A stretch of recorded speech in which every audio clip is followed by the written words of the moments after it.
Hello, I'm Claire Hayden, the CEO of LivinQ8, and today we're at the Four Seasons to meet the executive chef, Sebastiano Spriveri. So stay tuned to hear more of what we have to say. And today I'm delighted to introduce to you Chef Sebastiano Spriveri from the Four Seasons Hotel, Kuwait. Thank you. Chef, Welcome. to meet you. Nice to meet you. So Chef Sebastian, it's well known that your mother was one of your greatest influences on becoming a chef. But what challenges have you faced? Did you face any challenges from your family when you decided to embark on this journey?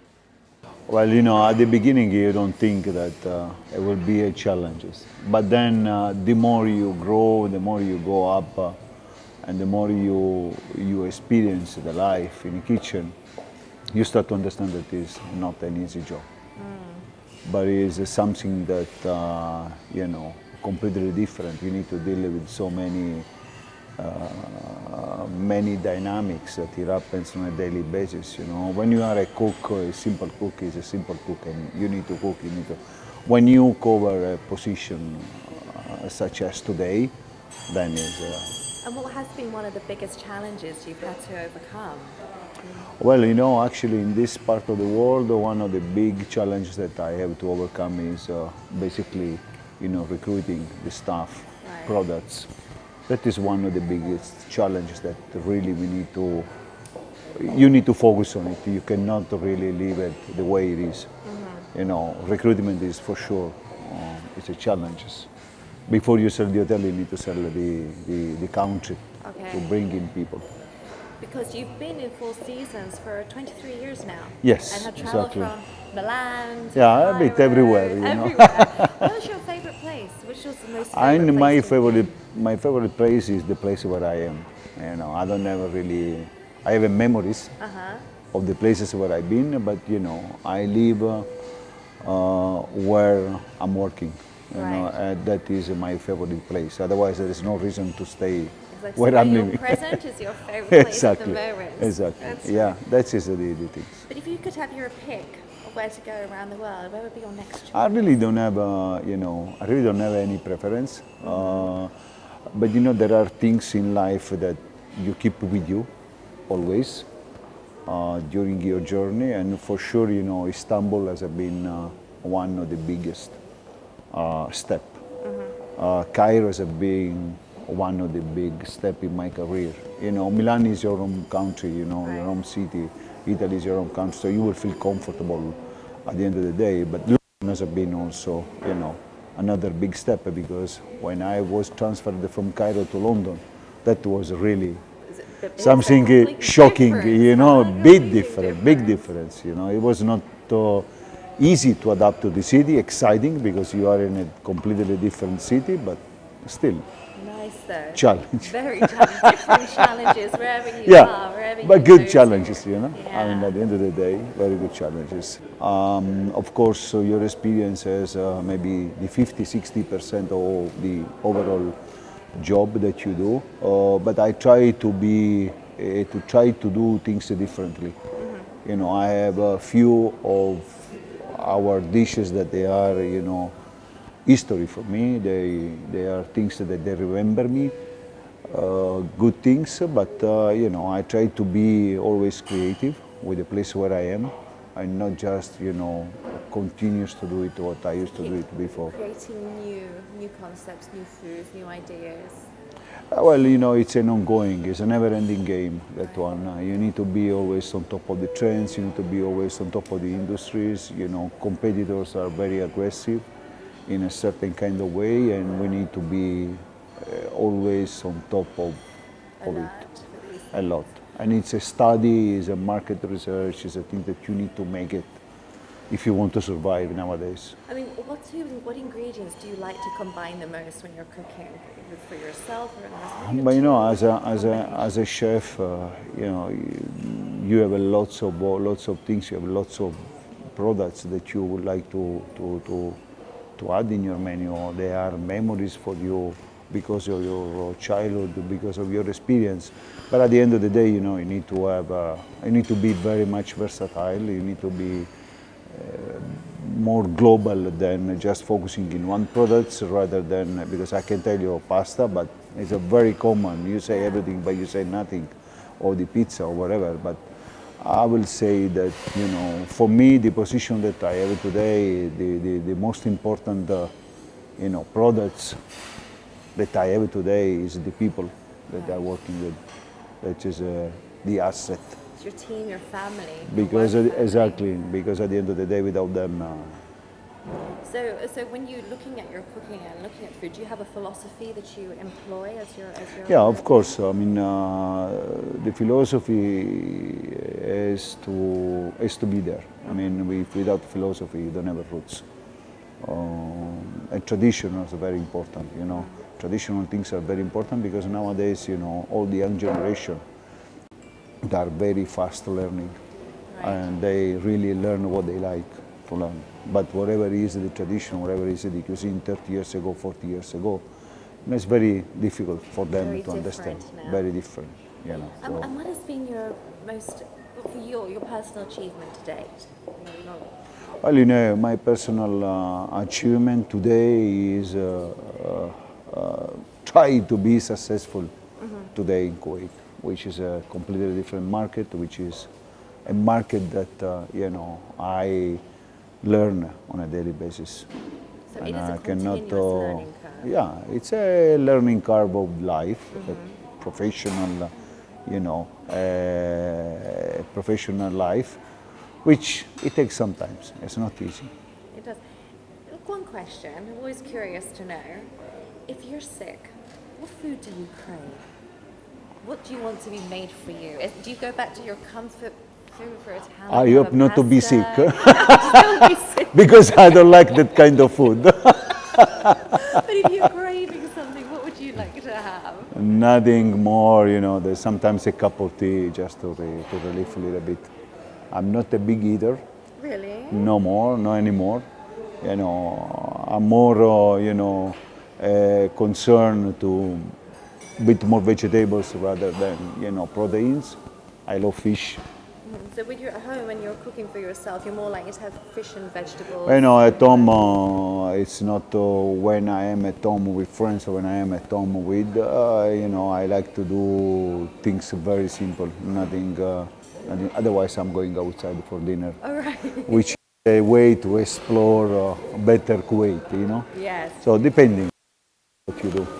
From all the dishes that you have created here at Four Seasons in your 23 years, what has been your most favourite dish that you've created? Or the favourite dish here on the menu? But you know, the favorite dish is not a favorite dish, it's basically the concept that we have creating upstairs in the forni with, you know, the 3 different ovens, which is a live stations over there, you know, the antipasti bar over there where you need to create things live, alla minute, where people, they can see what you are doing, amazing. You know. I mean, the attention to detail you have of the wood, for example, that you're using in the ovens.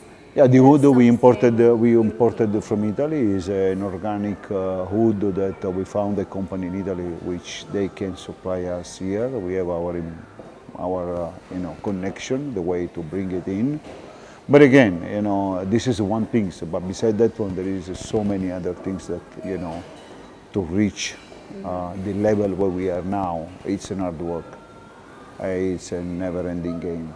But very satisfying. I mean, what you're achieving here is incredible. Yeah, I will say yes. There's lots of things to do it. You know, we need to. It's important to create a strong and solid roots. You know, fundamentals for the hotels, because at the end of the day, it's more for the hotels and creating something memorable for the guests. That you know, especially for Kuwait. Now we hear a rumour. We hear that you've got some friends coming over to help you next month to do some cooking. Yeah. Is this true? Is this going to be It is true, but you know, it's not anymore a secret apparently. So we are trying to do kind of reunion. We're gonna call Sebastiano and friends, so it will be something that very soon we will announce. Sounds very unique and you know, exciting. and it's something unique because he's you know, a childhood friends from Sicily, from my born land, and another friend that is in Milan, is another very good friend. So I try to combine the two together with me. So I don't know what is coming up, what's cooking there, but we're gonna have a fun for sure. You know, and especially something that I thought to still last year, but unfortunately we didn't make it because we were busy. Just open it, and we were more into organizing the hotel, make sure that everything was done perfectly, and rather than rushing things. Right. So that is the most important thing. So I have just one last question for you. Tell me. What would you say to anybody aspiring to become a chef today? What would you say to them? I would say do it, make it right. Have a mentor behind you. Have someone that help you to grow, to understand what is the job today, which is completely different than 15 years ago, 20 years ago. Nowadays it's still an hard work. It's still, very difficult, depending where you're working, but I will say make it, because this is, you can see in the television, you can see internet, so many star chefs, so many things that happening around the food world, so many things that they are talking about the chef nowadays in in each television, wherever you open, you switch on a channel, there is a chef over there. Would you like to have your own TV show? Have a live I love it. show? I Would you love like it. to I do love something it. like Yeah, that? I mean it's something, but you need to have a time to do it. Yeah, because I think one of the biggest, sorry, I know I said there's only one question, but just something, there is many misconceptions of the executive chef in the kitchen. An executive chef in the kitchen is not like a star chef or television chef. Yes. It has a completely different role, duties. It's very complicated job, but it's a beautiful job at the end of the day. There are days where you don't want to deal, with certain kind of things, but you cannot avoid it. So at the end of the day, you need to make it. You need to make it happen well. And dealing with everyone at the hotel, you are the most important person into the F&B, where people they need you. On you. You've got a lot of people depending on you. Yeah, I have lots of people depending on me, but I'm not the only one making decisions. So it's the team, it's the connection we have together, is also having a good number two, which will help you to sometimes absorbing pressure and making the pressure a little bit lighter than what is. But the pressure at the end of the day is there on a daily basis. Yes, and in It's whatever not profession you're yeah, in. exactly. It's not me that I created, but sometimes it comes from the guest. When it comes from the guest, the faster we are, the better it is.